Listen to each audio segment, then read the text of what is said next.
Salut YouTube, si vous êtes ici, c'est que vous avez écouté ma docu-série au complet. Merci de m'avoir suivi dans cette aventure.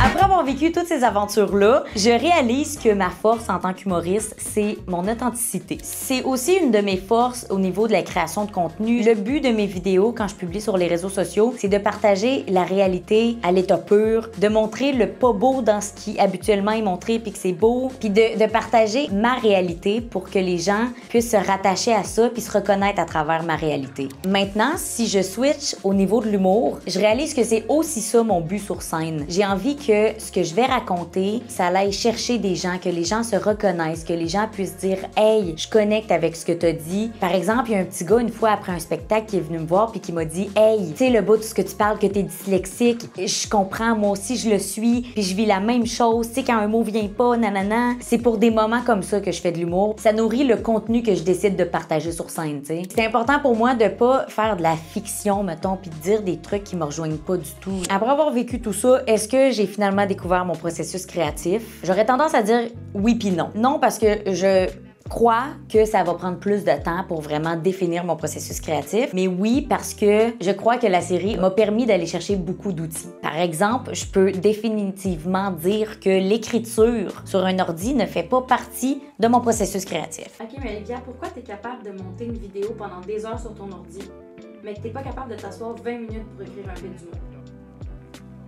C'est une bonne question. C'est vrai que j'ai pas du tout de misère à m'installer puis faire du montage vidéo sur mon ordi, mais la différence est que quand je fais une vidéo, mettons pour les réseaux sociaux, j'ai tourné mon contenu, le tournage est fait. Ensuite, quand je m'installe devant mon ordi, toute la chair est déjà là, j'ai juste à jouer avec. Fait que la composition que je fais avec le montage, c'est sur quelque chose de déjà existant. Au contraire, quand on parle d'humour, faut que je m'installe puis je crée de la chair à l'écrit. C'est comme pas pareil. J'ai rien avec quoi travailler. C'est pour ça on dirait que j'ai de la misère à le faire dans cet ordre-là. Ce que j'ai découvert par contre, c'est que j'aime l'écriture de scène. Le crowd work, j'aime le fait que ce soit improvisé puis que je doive utiliser ma répartie. Quand j'organise un spectacle et que je dois animer, ce que j'aime, c'est justement le fait qu'il va falloir que j'interagisse avec le public. J'ai moins de préparation à faire avant sur mon pacing et tout ça. Fait qu'au final, quand tu checkes ça, j'aime tout ce qui est moins prévu à l'écrit. Pour refaire un lien avec le montage, je prends les morceaux, j'aime les vivre sur le coup, puis le composer sur scène. Fait que composer mes bits d'humour sur scène, ça revient à faire du montage vidéo par après quand j'ai filmé du footage. Malgré tout, je crois que ce qui est le plus important dans mon métier d'humoriste, tout comme dans mon métier de créatrice de contenu, c'est le pourquoi. En création de contenu, je l'ai mon pourquoi. En humour, c'est très important pour moi aussi d'avoir le pourquoi. Le pourquoi, c'est genre, pourquoi je fais ça? Comme ça, les journées où t'es plus amorphe, ça te tente moins. Il y a le petit pourquoi ici qui te donne le go pour le faire. Puis mon pourquoi,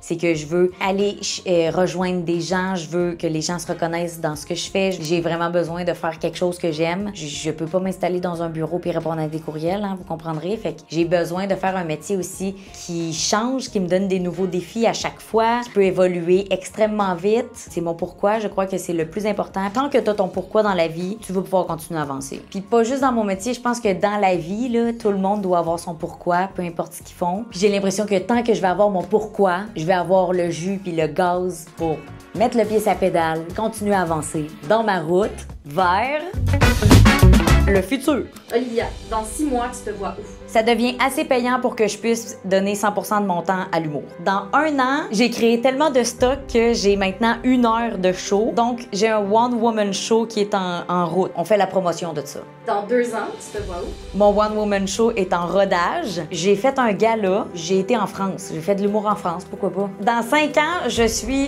l'humoriste la plus reconnue au Québec et en France. Puis j'ai une émission de télévision variété. Olivia, finalement, dans 10 ans, tu te vois où? Dans 10 ans, je pourrais avoir un chalet, là. Ça serait cool. Tu sais, un petit chalet pour aller écrire, peut-être. Rendu là, tu vas peut-être savoir comment. Rendu là, ouais. Rendu là, je vais peut-être savoir comment, tu sais.